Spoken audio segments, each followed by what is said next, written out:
लोग शराब पीते ना, शराब, अल्लाह आला हजरत ने भी लिखा है, अगर मैं किसी को, सुन लेना ये बात जरा संभाल कर, अगर मैं किसी को एक गिलास पेशाब पीने को दूं तो क्या वो एक गिलास पेशाब पिएगा? बोलो नहीं। क्यों? इसलिए कि वो नापाक है। यही तो, इसलिए बोलो वो फुकहा फरमाते हैं, आला हजरत ने भी लिखा है कि जैसे पेशाब नापाक है वैसे ही शराब भी नापाक है।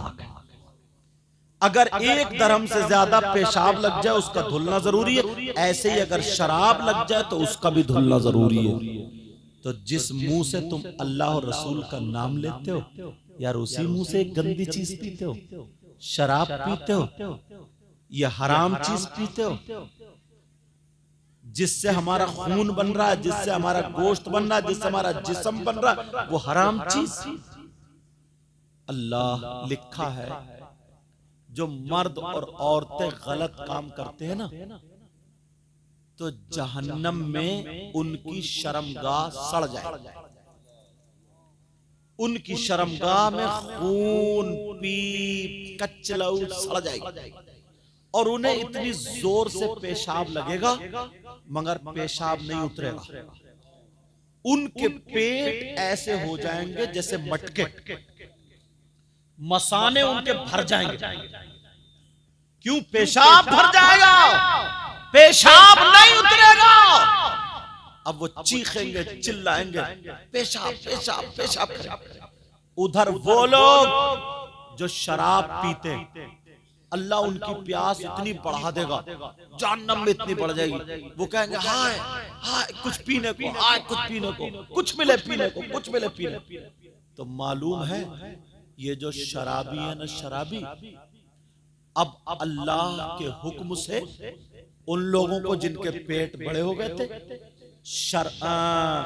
शर्मगाहें उनकी सड़ गई थी, उनका पेशाब उतरेगा। तो पेशाब जब उतरेगा, शर्मगाहें सड़ गई है, तो खून पीप कचलऊ गंदा मैल और पेशाब, ये सारी चीजें और जहन्नम की काली आग, ये सारी चीजें मिल करके एक गड्ढे में, हौज में जमा हो जाएंगी। और ये शराबी जब तड़पेंगे शराब के लिए तो इनको वो गंदा मैल और पेशाब पिलाएगा। अल्लाह मेरी तौबा। बोलो आज के बाद कोई शराब पिएगा? हाथ उठाओ सब लोग, हाथ उठा के तौबा करो, हाथ उठा के, जो पीता हो या ना पीता हो उठाओ हाथ। बोलो या अल्लाह आज के बाद हराम चीज से दूर रहेंगे और नमाजों की पाबंदी करेंगे और तमाम बुराइयों से बचते रहेंगे। सही बताऊं? तुम दो दो एक एक करके ना, तवज्जो रखो मेरी तरफ, दो दो एक एक करके अगर ऐसे ही संभलते रहे तो इंशाअल्लाह एक दिन वो होगा कि हम और आप कामयाब हो जाओ। बोलो इंशाअल्लाह नमाजों की पाबंदी होगी। तुम्हें कोई शख्स ऐसा मिल जाए, बात थोड़ी कड़वी है सुन लियो,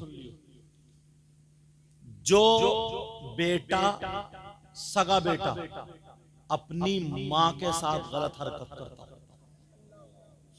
कितना नीच होगा, कितना बुरा होगा, कितना जलील होगा।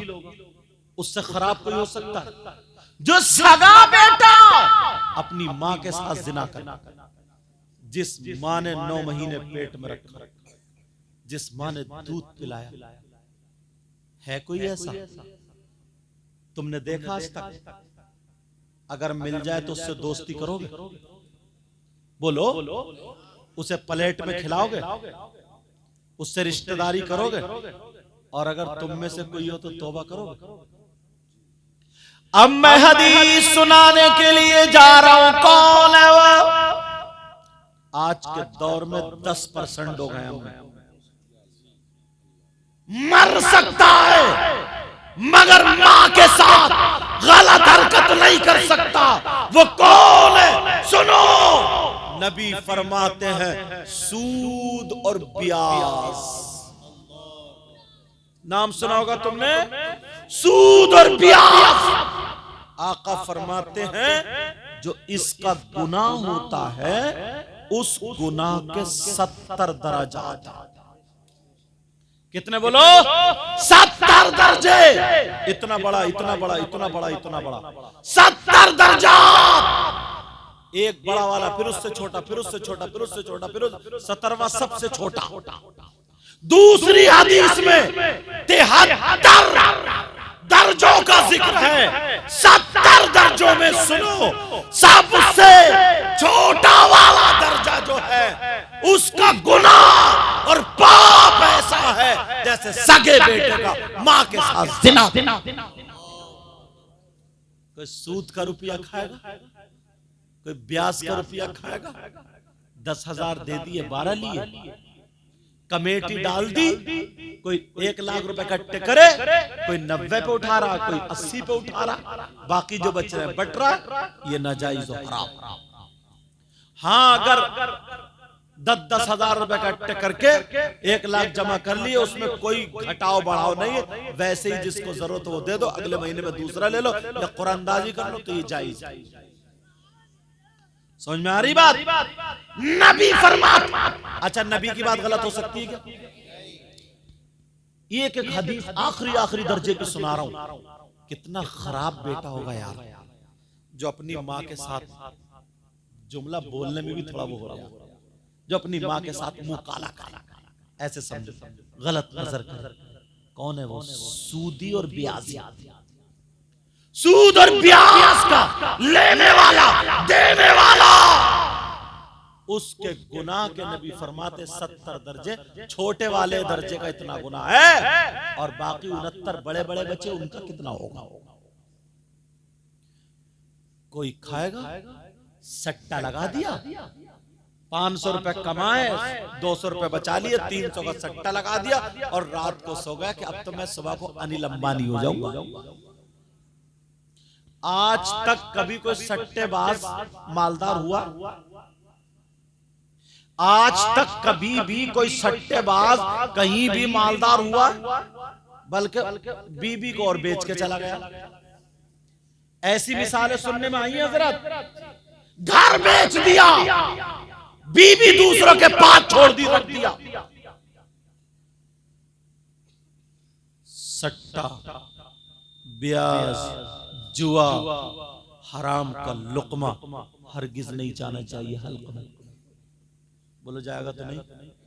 बोलो जाएगा तो नहीं? एक चीज और सुनो, इस मोहल्ले का क्या नाम है जरा? मोमिन नगर। सही है साहब, मोमिन नगर। इस मोमिन नगर में कोई ऐसा है जिसके भाई का इंतकाल हो जाए, उसका भाई मर जाए और वो अपने मरे हुए भाई का गोश्त नोच के खाता हो? कोई औरत है ऐसी जो अपने मरे हुए भाई का गोश्त खाती हो?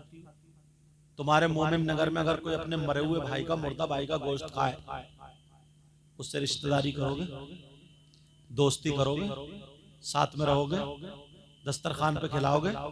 हाँ ना तो बोलो। और अगर तुम हो तो तौबा करोगे? बोलो, तौबा करोगे?